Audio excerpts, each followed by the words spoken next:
नमस्कार श्रोते हो, इरा ब्लॉगिंग मराठी या यूट्यूब चॅनलवर आपण ऐकत आहात तोतया वारसदार या कथेचा भाग दुसरा। बॉडी शवचिकित्सा करण्यासाठी पाठवल्यावर त्यांनी सर्व खोल्या तपासायला आपल्या टीमला सांगितलं। बाकी खोल्यांमध्ये तर काही विशेष सापडलं नाही, पण लायब्ररीमध्ये डॉक्टर, वकील आणि सीएच्या नावाने काही फाईल्स मिळाल्या आणि एक खाजगी असं लिहिलेली फाईल मिळाली। त्या त्यांनी पंचनामा करून ताब्यात घेतल्या आणि घर सील करून पोलीस स्टेशनला गेले। तो दिवस जरा खूपच कटकटीचा गेला, त्यामुळे फायली वाचायला त्यांना संध्याकाळपर्यंत फुरसत मिळाली नाही। संध्याकाळी जरा निवांतपणा मिळाल्यावर त्यांनी प्रथम डॉक्टरची फाईल वाचायला घेतली। हलका बीपीचा त्रास सोडल्यास त्यांना कुठलाच आजार नव्हता। मग त्यांनी सीएची फाईल वाचायला घेतली। त्यात मात्र बरंच काही सापडलं। बँकेत जवळजवळ 7-8 कोटींची फिक्स्ड डिपॉझिट होती। त्याच्यावरच्या व्याजावर किती टॅक्स बसेल यांचा हिशोब होता। शेतांवरच्या कामगारांचा पगाराचा हिशोब होता। आणखी खर्चाच्या बऱ्याच गोष्टी होत्या। शहरातल्या या मोक्याच्या जागी असलेली एवढी मोठी हवेली, इन्स्पेक्टर विचार करत होते की इतक्या प्रचंड इस्टेटीला वारस नाही हे कसं? पण त्याचं उत्तर त्यांना खाजगी फाईलमध्ये मिळालं। ती वाचताना बऱ्याच गोष्टी उलगडल्या, पण बरेच प्रश्नही उपस्थित झाले। सुशीला म्हणाली होती त्याप्रमाणे एक बैठक झाली होती, ज्यात वकील, डॉक्टर आणि सीए हजर होते। त्याचा वृत्तांत फाईलमध्ये मिळाला। 4000 संत्र्यांची झाडं असलेली 40 एकर बागायत शेती होती। त्याचा उल्लेख त्या फाईलमध्ये होता। कामगारांची नाव आणि पत्ते होते। वकिलाला 15 लाख रुपयांचा चेक दिल्याचा उल्लेख होता, पण तो नेमक्या कोणत्या कारणासाठी दिला यांचा उल्लेख नव्हता। वकील, डॉक्टर आणि सीए यांना दिलेल्या फीबद्दल वेगळी नोंद होती, म्हणजे हा चेक वेगळ्याच कारणांसाठी दिला गेला असला पाहिजे। धनशेखर विचार करत होते की फी जर वेगळे दिल्या गेली होती तर हा 15 लाखांचा चेक कशा करता दिला असेल, आणि तोही याच महिन्यात। शेवटी त्यांनी तो विचार बाजूला सारला आणि पुढे वाचायला सुरुवात केली। एका कागदावर विनायकरावांनी मृत्यूपत्र केल्याचा उल्लेख केला होता। हे मृत्यूपत्र त्यांनी वकील, डॉक्टर आणि सीए यांच्यासोबत बसून तयार केलं होतं आणि ते बँकेच्या लॉकरमध्ये सुरक्षित ठेवलं होतं आणि मृत्यूनंतर 15 दिवसांनी ते उघडून त्याच्या अंमलबजावणीला सुरुवात करावी असं लिहिलं होतं। विनायकरावांनी त्यांच्या संपत्तीचा एक ट्रस्ट बनवला होता आणि ते स्वतः मुख्य ट्रस्टी आणि बाकीचे 3 अन्य ट्रस्टी अशी योजना केली होती आणि हा ट्रस्ट चॅरिटी कमिशनरकडे रजिस्टर केला आहे अशी नोंद होती। मृत्यूनंतर त्यात सर्व क्रियाकर्म करण्याची संपूर्ण जबाबदारी वकिलांनी उचलली आहे आणि त्याच्या खर्चापोटी 15,000चा चेक वकिलाला दिल्याचेही त्यात उल्लेख होता। या कागदावर 3घांच्याही सह्या होत्या। या कागदाची आणि चेकच्या पावत्या यांच्या कॉपीज एका लिफाफ्यात धनशेखरांच्याच पोलीस स्टेशनला त्यांच्या माहितीसाठी रजिस्टर्ड पोस्टाने पाठवल्याची नोंद होती आणि तारीख होती 4 दिवसांपूर्वीची। आजपर्यंत तरी धनशेखरांना ते पत्र मिळालं नव्हतं। काम संपवून धनशेखर घरी गेले। दुसऱ्या दिवशी धनशेखर विचारच करत होते, एवढी मोठी इस्टेट मृत्यूपत्र करून कोणाला द्यायची ठरवलं असेल? सुशीलाच्या सांगण्यावरून तर त्यांचे कोणी वारसदार नातलग असतील अशी शक्यता दिसत नव्हती। थोड्या विचारानंतर त्यांनी फाईलमध्ये 3घांचे फोन नंबर होते, त्यावर फोन करून 3घांना बोलावून घेतलं। धनशेखरांनी त्यांना लगेच या असं म्हटलं होतं, पण 3घांचाही नाईलाज होता। सारंग वकील कोर्टात होते, डॉक्टर प्रशांत हॉस्पिटलमध्ये ऑपरेशनमध्ये व्यस्त होते आणि सीए किरीटभाई इन्कम टॅक्स ऑफिसमध्ये एका केसच्या सुनावणीमध्ये होते। 3घांनाही संध्याकाळी 7 वाजता येतो म्हणून सांगितलं। संध्याकाळी 7 वाजता 3घंही पोलीस स्टेशनला आले। सारंग वकिलांना पोलीस स्टेशन नवीन नव्हतं, पण बाकीचे 2 आल्यावर एकमेकांना पाहून त्यांना आश्चर्यच वाटलं। किरीटने सारंगला विचारलं सुद्धा, काय भानगड आहे सारंग? सारंग वकिलांनी काही माहिती नाही या अर्थाने खांदे उडवले। धनशेखर पोस्टमार्टम करणाऱ्या डॉक्टरांशी बोलायला गेले होते। ते थोड्याच वेळात आले। तोपर्यंत या 3घांना काहीच अंदाज येत नव्हता। त्यांना धनशेखरांची वाट पाहत बसावं लागलं। त्यांनी विचारायचा प्रयत्न करून पाहिला, पण पोलिसांना प्रश्न विचारायची सवय असते, उत्तर सांगायची नाही, त्यामुळे कोणीच काही सांगितलं नाही। धनशेखर आल्यावर त्यांनी या 3 जणांना विनायकरावांच्या मृत्यूची बातमी दिली। साहजिकच सर्वांनाच धक्का बसला। डॉक्टर प्रशांतच प्रथम बोलले, काय सांगता आहात साहेब? कालच माझं त्यांच्याशी बोलणं झालं। आवाजावरून तरी त्यांची तब्येत ठीकच असेल असं वाटलं, आणि आज अचानक गेले? केव्हा झालं हे आणि तुम्हाला कसं कळलं? धनशेखरांनी आदल्या दिवशी सकाळी काय घडलं ते सांगितलं आणि डॉक्टरांना विचारलं की काल तुमचं काय बोलणं झालं. मी दर रविवारी त्यांचं चेकअप करायला जात असतो. वर्षानुवर्ष हा क्रम चालू आहे. मागच्या आठवड्यात व्हिजिट करायला जमलं नाही म्हणून फोन केला होता. सगळं ठीकच होतं साहेब, डॉक्टर प्रशांत म्हणाले. ठीक आहे, धनशेखर म्हणाले. वकील साहेब, आता तुमचं काम सुरू होत आहे. मॉर्गमधून बॉडी ताब्यात घ्या आणि सगळं या कागदात लिहिल्याप्रमाणे व्यवस्थित करा. या तुम्ही. लॉकर उघडण्याची सर्व कार्यवाही पूर्ण करून जेव्हा 15 दिवसांनी मृत्यूपत्राचं वाचन कराल तेव्हा आम्हाला सूचना द्या. हो साहेब, नक्की, सारंग वकिलांनी आश्वासन दिलं आणि ते गेल्यावर आता धनशेखर विचार करत होते. एवढी मोठी इस्टेट कोणाला दिली असणार? मृत्यूपत्रात जर निसंदिग्ध असं काही लिहिलं नसेल तर हे सगळं धन चोरापोरी जाऊ शकते. धनशेखर निस्पृह पोलीस अधिकारी होते. हा सगळा प्रकार त्यांच्या काही पचनी पडत नव्हता. यात बारकाईने लक्ष घालायचं त्यांनी ठरवलं. आता मृत्यूपत्राचं वाचन होईपर्यंत काहीच करायचं नव्हतं. त्यांनी मनाशी काही निर्णय घेतला आणि त्यांनी आपल्या स्टाफमधल्या 2 हुशार लोकांना बोलावलं आणि 3 जणांनी इत्थंभूत माहिती काढायला सांगितली आणि मगच ते घरी गेले. क्रियाकर्म करण्याची जबाबदारी जरी सारंग वकिलांनी उचलली होती तरी पूर्ण दिवस होईपर्यंत इतर 2 डॉक्टर प्रशांत आणि किरीट सारंग वकील सोबतच होते. धनशेखरांच्या माणसांनी बराच प्रयत्न केला पण काही वेडवाकडं त्यांना आढळलं नाही. 3 जण 50च्या घरात होते आणि चांगल्या सांपत्तिक स्थितीत होते. 3घांचाही लौकिक उत्तम होता. हे ऐकल्यावर धनशेखरांना समाधान वाटलं पण तरीही त्यांना पूर्ण खात्री वाटत नव्हती. कारण करोडो रुपयांची संपत्ती कोणाचा मार्ग कसा बदलेल हे सांगता येत नाही असं त्यांना अजूनही वाटत होतं. असं असलं तरी पण सध्याच्या परिस्थितीत त्यांना शांत बसण्याशिवाय दुसरा पर्याय नव्हता. यथावकाश लॉकर उघडण्याचा दिवस उजाडला. सारंग वकिलांनी फोन करून धनशेखरांना बँकेतच बोलावलं. तुमच्याच समोर लॉकर उघडू म्हणजे कुठलीही शंका राहणार नाही असं म्हणाले.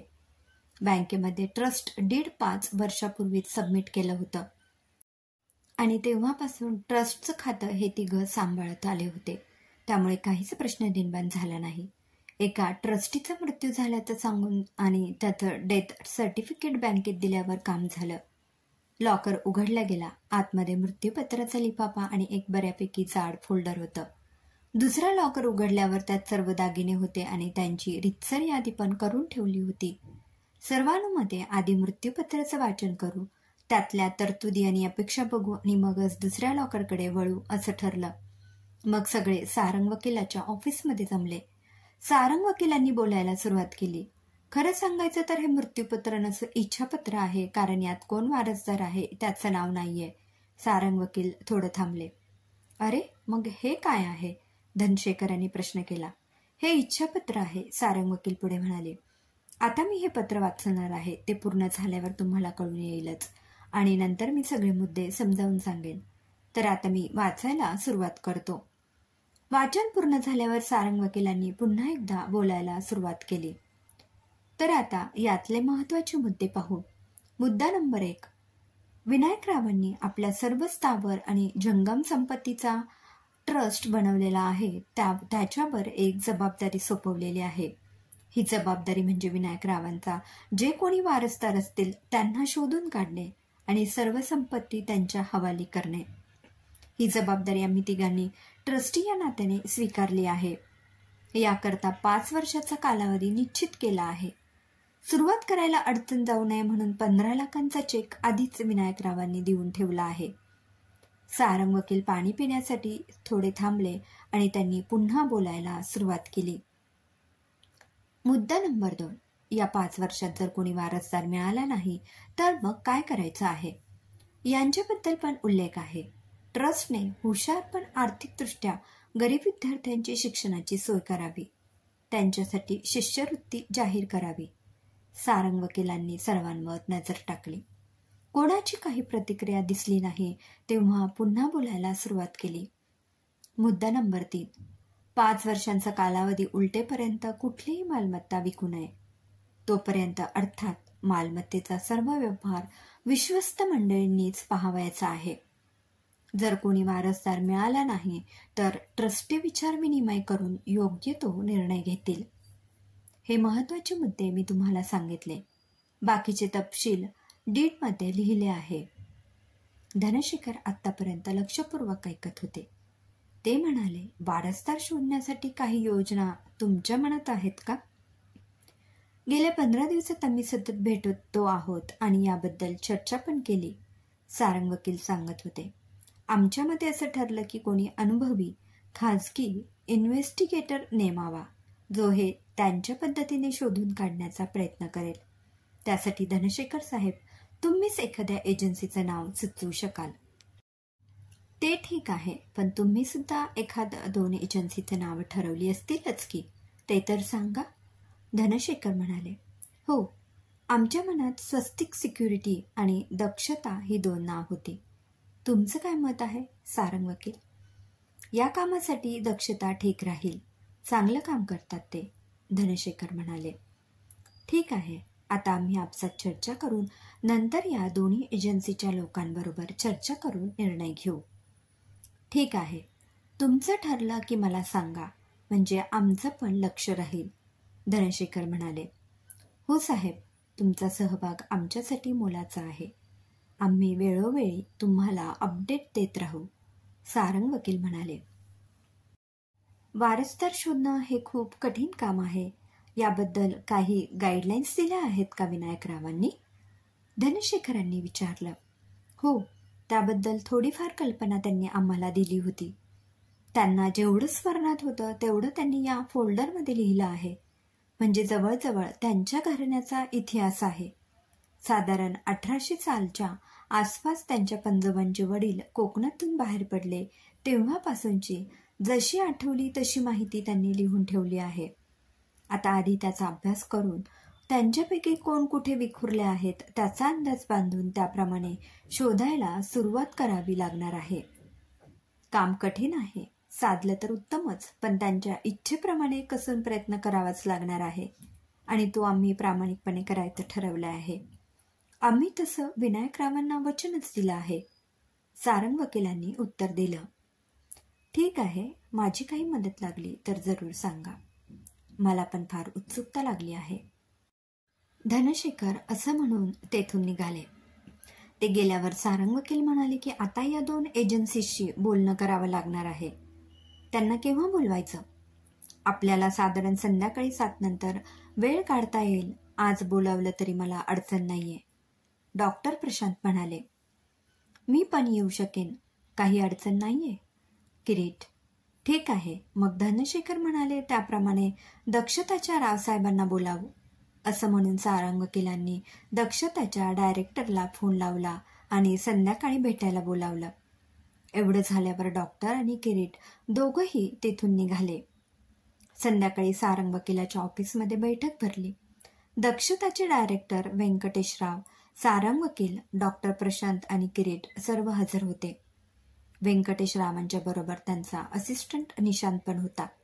निशांत दिशीतला एक तरतरीत आणि स्मार्ट मुलगा होता. त्यांनी अल्पावधीतच बऱ्याच किचकट केसेस यशस्वीरित्या मार्गी लावल्या होत्या आणि त्यामुळे एजन्सीचं नाव संबंधित वर्तुळात बरंच गाजत होतं. सारंग वकिलांनी कामाचं स्वरूप काय असेल याची सविस्तर कल्पना दिली. मग व्यावसायिक गोष्टी दोन्ही पक्षी ठरल्यावर सारंग वकील म्हणाले, आम्हाला कामाचे इतरही व्याप आहेत, त्यामुळे लवकरात लवकर शोधून काढण्याचा प्रयत्न करायला पाहिजे, कारण त्याच्यात तुमचाही फायदा आहे. एकाच केसमध्ये अडकून पडलात तर तुमचाही त्यात तोटाच आहे.